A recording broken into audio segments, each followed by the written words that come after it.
Welcome दोस्तों, आप सभी का स्वागत है। दोस्तों आज मैं आपको एंशिएंट मैनर पोएम को एक्सप्लेन करके बताऊंगा, तो पेशेंस बनाकर वीडियो को देखते रहिए और इस वीडियो को अपने दोस्तों के साथ शेयर कर दीजिए। तो चलिए वीडियो को स्टार्ट करते हैं। दोस्तों सबसे पहले तो मैं आपको इसका इंट्रोडक्शन बता देता हूँ। एंशिएंट मैनर जो पोएम है ये सैमुअल टेलर कॉलेज ने लिखी थी, जिसको कि शॉर्ट में एसटी कॉलेज भी कहते हैं। एंशिएंट का मतलब होता है पुराना और मैनर का मतलब होता है नाविक। इस पोएम में पुराने नाविक की ही कहानी बताई गई है। यह पोएम कॉलेज की सबसे बड़ी पोएम है और इस पोएम को 1797 से और 1798 तक लिखा गया था और इसे 1798 में पब्लिश किया गया था। यह पोएम कुल 7 पार्ट्स में पब्लिश की गई थी। तो चलिए पोएम को स्टार्ट करते हैं। दोस्तों पोएम की शुरुआत कुछ इस तरह से होती है कि एंशिएंट मैनर वह सड़क पर चल रहा होता है, तभी वह एक शादी में जा रहे युवक को रोकता है, जिसको कि वेडिंग गेस्ट बताया गया है। तो वेडिंग गेस्ट को रोकता है और उसे अपनी कहानी सुनने के लिए कहता है, लेकिन वेडिंग गेस्ट को उसकी कहानी सुनने में कोई रुचि नहीं थी। तब एंशिएंट मैनर जो उसको पकड़ता है और उसकी आंखों में देख कर कहता है। दोस्तों यहाँ पर यह बताया गया है कि मैनर के पास एक ऐसी शक्ति थी जिससे वह किसी को भी अपनी कहानी सुनाना चाहता था तो उसे उसकी कहानी सुननी पड़ती थी। तो मैनर अपनी कहानी स्टार्ट करता है। वह कहता है कि वह अपने जहाज में 200 सेलर्स यानी कि नाविकों को लेकर बंदरगाह से निकलता है। दिन काफ़ी सुहाना था, धूप खिल रही थी, लेकिन जब भी जहाज़ इक्वेटर पर पहुंचती है, इक्वेटर का मतलब होता है भूमध्य रेखा, जहां से उत्तरी ध्रुव और दक्षिण ध्रुव की दूरी समान होती है। तो जब जहाज़ इक्वेटर पर पहुंचता है तो तेज़ हवाएं चलने लगती है और तेज़ हवाओं के कारण उनका जहाज वह दक्षिण की ओर जाने लगता है और वह ऐसी जगह पर जाकर फंस जाता है जहां पर चारों ओर बर्फ ही बर्फ थी। दूर दूर तक सिर्फ बर्फ ही दिखाई दे रही थी। उस बर्फ में वह जहाज फंस जाता है। सभी लोग काफ़ी चिंतित हो जाते हैं। तभी वहां पर एक एल्बाट्रोस नाम का पक्षी आता है। तो सभी सेलर से जो उसको खाना खिला देते हैं, तो वह पक्षी बार बार वहां पर आने लग जाता है।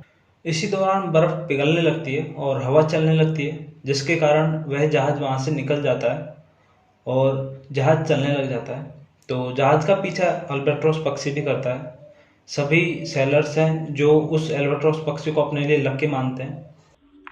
एक दिन क्या होता है कि एंशिएंट मैरिनर है यह उस अल्बाट्रोस पक्षी को अपने धनुष यानी क्रॉसबो से मार देता है।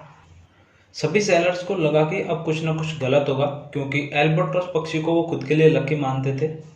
लेकिन उसके बिल्कुल विपरीत हुआ जैसा कि सेलर्स ने सोचा था। अब धूप बिल्कुल खिल गई थी, जिसको देखने के लिए सभी बेताब थे। अब सेलर्स का मूड बदल गया। अब उनको लगा कि एल्बाट्रोस पक्षी है वह उनके लिए अनलक्की था और उसकी वजह से ही वो लोग बर्फ में फंसे हुए थे। अच्छा हुआ एंशिएंट मैरिनर ने उन्हें मार दिया। लेकिन कुछ देर बाद मौसम फिर बदला और इस बार ठंड नहीं बढ़ी बल्कि गर्मी बढ़ी और गर्मी बढ़ने के कारण सभी लोगों को प्यास लगने लगी। धीरे धीरे प्यास इतनी बढ़ गई कि उन लोगों से बोला तक नहीं जा रहा था। अब उनके चारों ओर पानी ही पानी था, लेकिन वे उस पानी को पी नहीं सकते थे, क्योंकि वह पानी समुद्री पानी था, लवणीय पानी था। एक बार फिर सेलर्स का मूड बदल जाता है। अब वे एंशिएंट मैरिनर को भला बुरा कहने लगते हैं, उसको बद्दुआ देते हैं। उन्होंने सोचा कि यह सब कुछ एल्बाट्रोस को मारने की वजह से हो रहा है, उसकी आत्मा हमारा पीछा कर रही है। तो सभी सेलर्स हैं जो उस एल्बाट्रोस पक्षी की बॉडी को एंशिएंट मैरिनर के गले में लटका देते हैं। दोस्तों आप जो स्क्रीन पर फोटो देख रहे हैं ये एंशिएंट मैरिनर की तस्वीर है, जिसके की गले में एल्बाट्रोस पक्षी लटका हुआ है। यह मूर्ति ग्वाचर नाम की जगह पर बनी हुई है। तो सभी लोग प्यास से तड़प रहे होते हैं और उनके मुंह से आवाज तक नहीं निकल रही होती है। तभी एंशिएंट मैरिनर को एक जहाज आता दिखाई देता है। वह उस जहाज को बुलाना चाहता था, लेकिन प्यास के कारण मैरिनर के मुंह से आवाज नहीं निकल रही थी। तभी मैरिनर को एक आइडिया आता है। वह अपना हाथ को अपने दांतों से काटता है और अपना खून पीकर उस जहाज को आवाज देता है। ये सब देखकर सभी सेलर्स खुश होते हैं। वह जहाज उनकी ओर आता है, लेकिन सभी लोग इस बात को लेकर चिंतित थे कि हवा तो चल ही नहीं रही, फिर वो जहाज उनकी तरफ आ कैसे रहा है। जब वह जहाज उनके नजदीक आता है तब वो देखते हैं कि वह जहाज भी बड़े ही अजीब तरीके का था। कुछ देर बाद उनको पता चलता है कि वह जहाज एक गोस्ट शिप है, कहने का मतलब एक भूतिया जहाज है। और उस जहाज में 2 भूत बैठे हैं। एक का नाम है लाइफ इन डेथ और एक का नाम है डेथ। और ये दोनों जुआ खेल रहे हैं। अब ये दोनों भूत है जो मैरिनर की जान का जुआ खेलते हैं। अगर लाइफ इन डेथ जीतती है तो मैरिनर जिंदा तो रहेगा, लेकिन उसकी ज़िंदगी जहन्नुम से कम नहीं होगी। और अगर डेथ जीतता है तो मैरिनर उसी वक्त मर जाएगा। अब दोनों मैरिनर की जान का जुआ खेलते हैं। लाइफ इन डेथ मैरिनर को जीतता है तो मैरिनर जिंदा रहता है और बाकी सभी सेलर्स को डेथ जीतती है।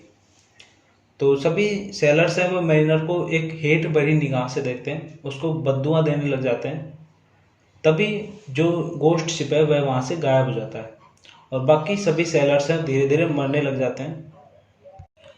अब मैरिनर बहुत दुखी होता है। अब उसे अपनी गलती का एहसास होता है। एक दिन क्या होता है, मैरिनर जल में एक खूबसूरत सांप को देखता है और उसे देखकर उसे बहुत अच्छा लगता है और उसे वह दुआ देता है। मैरिनर उसे दुआ देकर पुण्य कमाता है।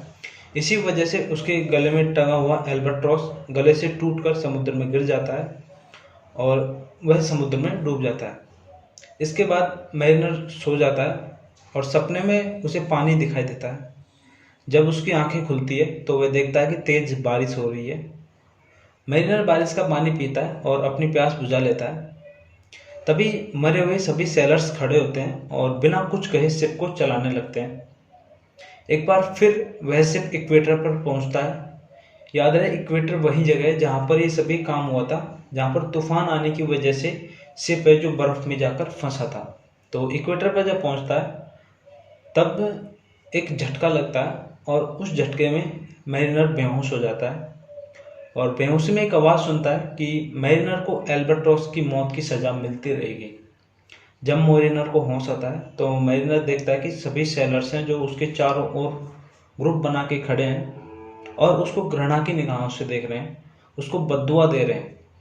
हवा फिर चलने लगती है और अब जहाज मैरिनर के देश के किनारे जाकर रुकती है। मैरिनर वहाँ पर एक बोट में 3 लोगों को आते हुए देखता है, जिसमें कि एक पायलट, दूसरा पायलट का बेटा और एक हर्मिट था। हर्मिट का मतलब सन्यासी होता है। तो मैरिनर इन तीनों को देखकर खुश हो जाता है। उसे लगता है कि वह अब सन्यासी से अपने गुनाहों को माफ़ करवाएगा। लेकिन जैसे ही वह उनके पास आती है तो एक तूफान के कारण मैरिनर का जहाज है वो पानी में डूब जाता है। लेकिन हर्मिट और पायलट है जो मैरिनर को उस पानी में डूबने से बचा लेते हैं। मैरिनर काफ़ी टेंशन में होता है, काफ़ी बेचैनी में होता है। लेकिन जब वह अपनी पूरी कहानी उस हर्मिट को सुनाता है, उसके मन में जो बेचैनी थी वह बेचैनी ख़त्म हो जाती है। तब उसे इस बात का पता लगता है कि जब जब उसे बेचैनी होगी तब तब उसे अपनी ये कहानी किसी व्यक्ति को सुनानी होगी। मैरिनर उस गेस्ट से कहता है कि जिस किसी भी वह कहानी सुनाना चाहता है उसे उसकी कहानी सुननी होती है। और मैरिनर एक सीख देते हुए अपनी कहानी को ख़त्म करता है कि ईश्वर के करीब होने का सबसे अच्छा तरीका है उसके सभी प्राणियों का सम्मान करे व प्रेम करे। इतना कहकर मैरिनर वहाँ से चल देता है। वेडिंग गेस्ट का मन बदल जाता है और वह भी वो शादी में न जाकर अपने घर चला जाता है। तो ये पोइम थी, मैंने आपको ये पोइम बता दी। होपफुली आपको वीडियो अच्छी लगी होगी। वीडियो अच्छी लगी तो वीडियो को लाइक कीजिए, चैनल को सब्सक्राइब कर लीजिए। तो मैं मिलता हूँ आपको नेक्स्ट वीडियो में, तब तक के लिए bye. Thanks for watching and take care.